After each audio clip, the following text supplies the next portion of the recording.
Hey, how you doing? Justin here. Today we are checking out Superstition by Stevie Wonder, one of the all-time greatest grooves ever. It's a great one if you're playing in a band. It's just so good for like working on time and groove and all of that. I played it in my band Anonymous Rhinoceros back in Tasmania. Big up to all of the guys in that band because that was one of the most fun bands I've ever been in. And this was one of those songs where we all used to smile so much playing the tune. It's just you can just sit in the groove and it's just an amazing experience with all of the band kind of locking together. So definitely worth checking out if you're getting into the band thing. I'm going to take you through all of the parts and we'll have a look at a couple of ways of playing the horn lines on guitar as well, because on the original recording there's no guitar. I believe it's Stevie playing all of the stuff except for the brass parts. But it's just, I mean, there's so many beautiful things in it. And something interesting that you might want to look for as well are the stems. I found this morning the Stevie Wonder drum part on its own without all of the rest of the stuff, so I could practice the part along with those drums, and that's just an amazing thing. So you definitely want to look that up as well. Let's start off by checking out the main riff.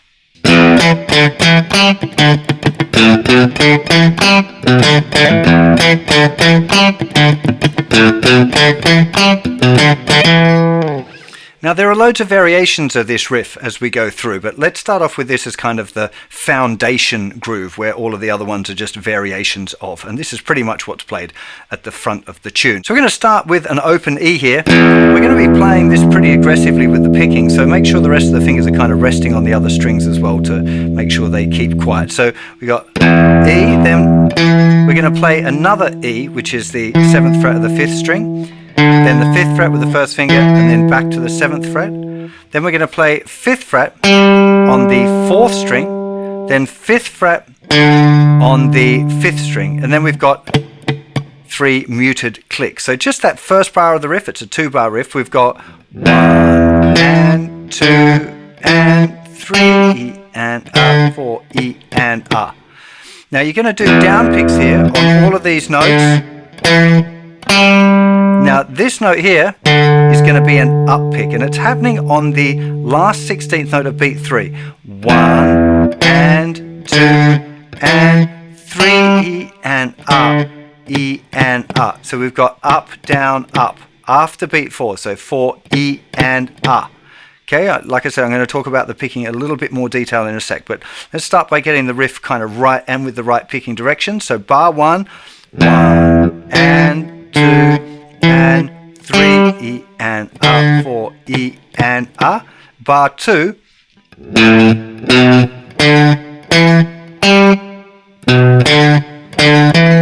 okay, 5th fret, 7th fret on the thicker string, 5th fret, 7th fret on the 5th string, 5th fret on the 4th string, then jumping down 7th fret on the thicker string, and then the 5th fret on the 5th string, 5, 7 again on the 5th string.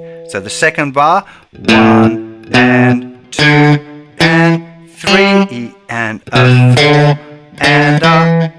Okay, the second bar, 1 and 2 and 3 E and A, 4 E and A. Picking will be down, down, down, down, down, up, down, down, up.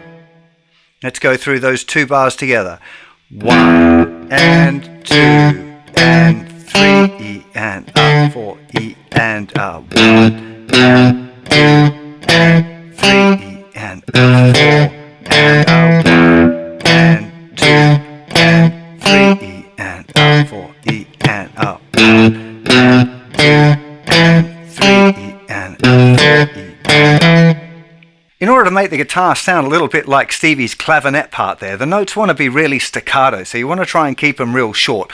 The idea here is that the fingers are going to sit in place all the time, and you kind of just press the finger down as you play the note and then relax the finger right away afterwards. So press it down. All the muting here is coming with the fretting hand. So I'm like pressing down, playing the note, and then lifting that finger off. Staying in contact with the string though. It's the staying in contact with the string that gives it the mute. If you lift your finger off, you're going to get open strings and funny stuff going on. So you just relax it. So real slow. Now as well, actually, that note, I'm pressing it down and lifting it off, but also the tip of that finger is muting the thicker string. Okay, so you're getting that. There's no muting with the picking hand.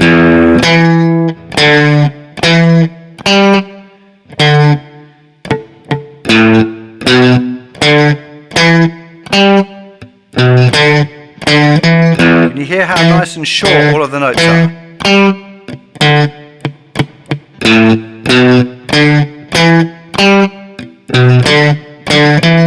Now just on the fingering, I'm using first and third here because I think that's what's going to be comfortable for most people, but my most comfortable way of doing it is actually using first and fourth fingers and letting all the fingers just sit like that. So if I'm doing it,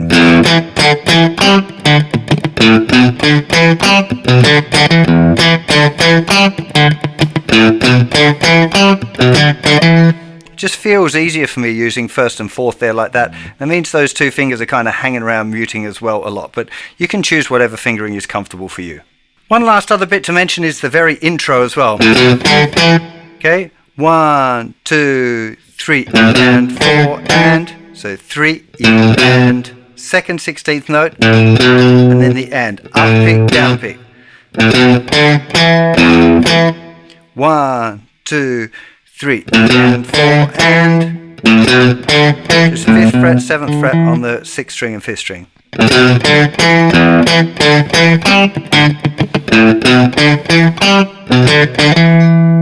So let's have a little look at the picking here a bit closer. What I'd recommend here is that you're picking in to the strings and you're kind of slapping it in. Because you get this, you can hear the string, if I just do normally, sounds like that, but I'm trying to get a little bit of the string slapping on the fret. So I'm picking quite aggressively, so.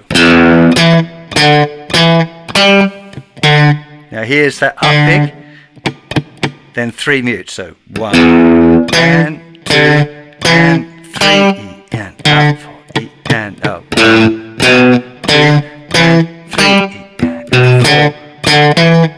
Okay, so I'm really making quite big movements here.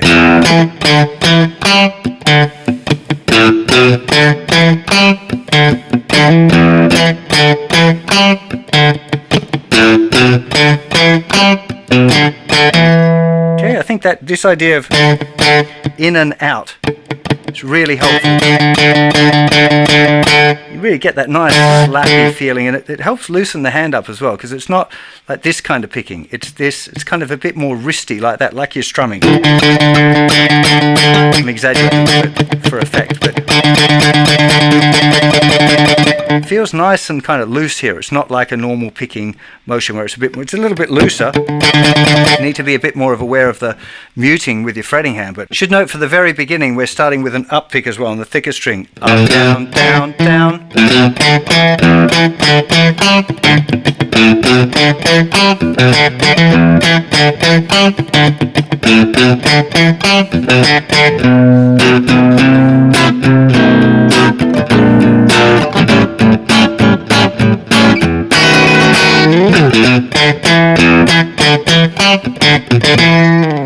There are definitely variations in the way that Stevie plays it, although it's fairly consistent. What makes it a little bit more confusing is that there's a second clavinet part which is in a similar kind of register, and it makes it a little bit murky as to which part is playing those notes. I know when I played it in bands years ago, I always played it a little different. I added some notes. I didn't do those mutes in the first bar, so I would generally play it like. So I had this extra note here. Now those notes don't exist. I've listened to the original recording again. Now I'm going like, I wonder how I ever thought it was there. And I think in the mix of the whole thing, when you put in that Moog bass and the clavinet parts and it all blends together, you kind of hear some other things going on. At least I did all of those years ago. Now, it depends on the environment that you're playing it with, particularly if you're playing it in a group and you're all supposed to be playing the same part, then you want to agree on what it is that you're going to do and how you're going to do it. Make sure that you get it right.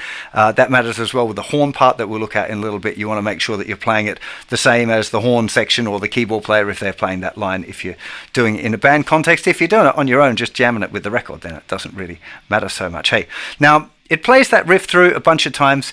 Definitely the thing that you want to think about is just locking into the groove, and I'd recommend sticking with a really set pattern to start off with and just really thinking about sitting it back in the pocket with the record, okay, playing it with the original recording. It's very laid back, it just feels really good, and you'll find that when you get in the pocket, once you're playing it, you're like, oh yeah, it just feels nice. And I know I'm prone to rushing a bit. I always play a little bit further ahead of the beat than I want. So I have to really focus on sitting back. But when I get there, it's like, oh yeah, it just feels really good. And that's one of those things about playing along with the drum track on its own, was just like, it felt a lot easier to lock into it and just get it feeling good. And that should be the focus. Remember, if you're feeling good when you're playing it, the audience are going to feel good when they're listening to it. So you don't want to be feeling tense and rushing and panicking when you're playing it. It wants to just feel real nice. So that's one of the things, most important things, I think, to be working on with a tune like this. Now, the other section that's really important to get with is the chords. Now, again, on the original recording, there is no guitar part, so I'm just showing you the chords. I'll show you how I would approach it, but there are lots of different approaches as well. So let's check out that section.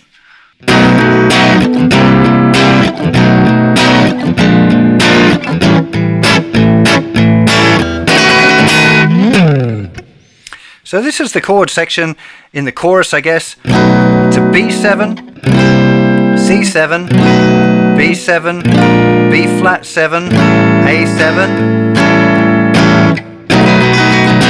and then back to a B. Now, the choice of grip that you use here will depend on the context or the environment that you're in. Again, if you're playing with a piano player who's already going to be playing lots of notes, using these big guitar chords is just going to sound a bit overwhelming and probably make it a bit clunky.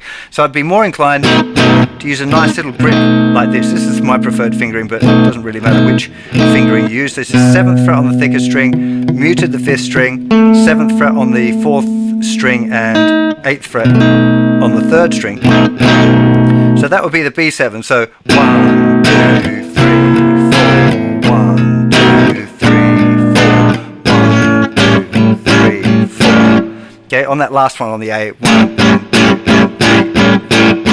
3. Notice that I'm hitting the chord down and lifting it up. Without the lifts, it's a little bit too much. Okay, definitely worth practicing. I call it pumping the chords, where you just pressing the fingers down and lifting them up. Then it goes back to the B, and on the B it's got this group of 6 on beat 1. So 1, 2, 3, 4, 5, 6, 1, and then a strum on beat 2. 1, 2, 3, 4, 5, 6, 1. 1, 2, 3, 4, 5, 6, 1. 1, 2, 3, 4, 5, 6, 2. Actually, I should say 1, 2, 3, 4, 5, 6, 2, 3, 4. 1, 2, 3, 4, 5, 6, 2. Now, that's something that for most people will feel a little bit weird, and definitely something that you want to practice on its own first. Doing it with the muted strums is a real good idea as well. So just going 1, 2, 3, 4, 5, 6, 1. 1, 2, 3, 4, 5, 6, 1. With a metronome maybe would be a good idea, but getting used to da da da da da da da. I always think 1, 2, 3, 1, 2, 3, 1. So I'm trying to put an accent halfway through. 1, 2, 3, 1, 2, 3, 1. 1, 2, 3, 1, 2, 3, 1. 1, 2, 3, 1, 2, 3, 1. Or 1, 2, 3, 4, 5, 6, 1. 1, 2, 3, 4, 5, 6, 1. Just trying to get that used to. You want to feel really loose in the wrist with that as well. It won't work if it's too tense. So my preferred option to play it if I was doing it in a band would be this smaller grip. 1, 2, 3, 4. 1, 2, 3,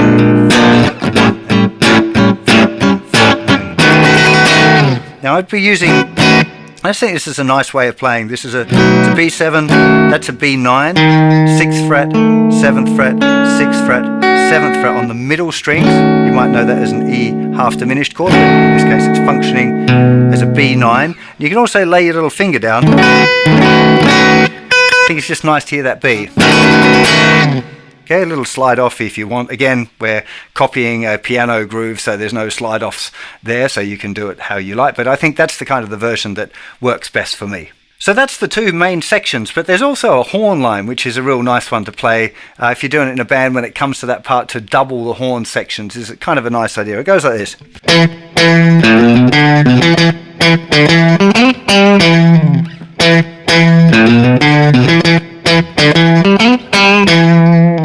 Okay, so we're going 7th fret twice, playing short, long, 5, 6, 7 on the thicker string, 5th fret on the 5th string, 7th fret on the thicker string, followed by twice on the 7th fret on the 5th string, the note E. 1 and 2 E and 3 E and up, 4 E and up. It's a bit of a weird rhythm. Again, those kind of rhythms you're much better off just listening to the original recording, but if you want the count, I think it's handy to know what it is. 1 and 2 E and 3 E and up, 4 E and up. 1 and 2 E. Okay, 1 and 2 E and 3 and 4. 7, 5, 7. Not sure if that's note in there. I'm putting it in there.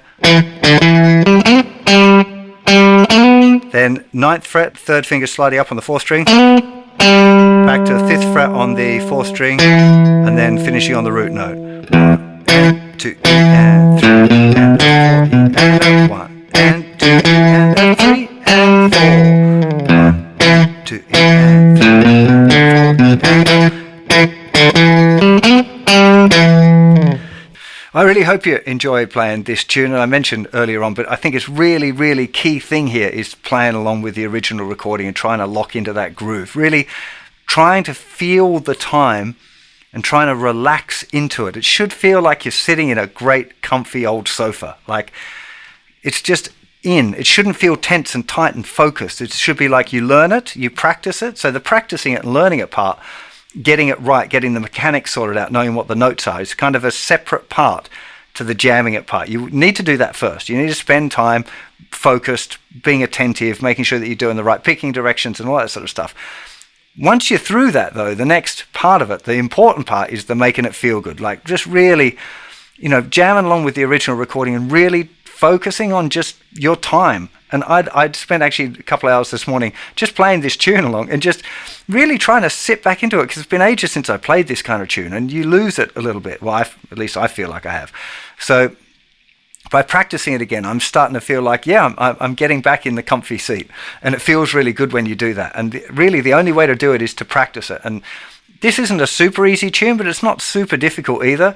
And I think a little bit of practice on being able to play the riff, it'll come fairly quickly, and then you can just really focus on that locking in thing, because it really, particularly if you're playing it with a band, your own band, being able to play with them and just really everyone feeling that comfy sofa together is an incredible thing. And I think it's one of the highlights of playing music for me anyway, but I'm hoping you might discover the same joy on your journey as well. So look, if you happen to be over on YouTube, I really appreciate you hitting that subscribe button and hitting the bell icon if you want to get notified when I've got new lessons coming out or I'm going live. Don't forget to slap me a like and let me know in the comments what other Stevie songs you'd like me to do, because I really love doing that. I think I've done Master Blast already. You might want to go and check that out over on the website. And remember as well, over on the site now we've got tabs for all of these songs, so you might want to click that link in the description, head on over and check all of that out as well. I'll see you for plenty more very soon. You'll take care of yourselves. Bye bye.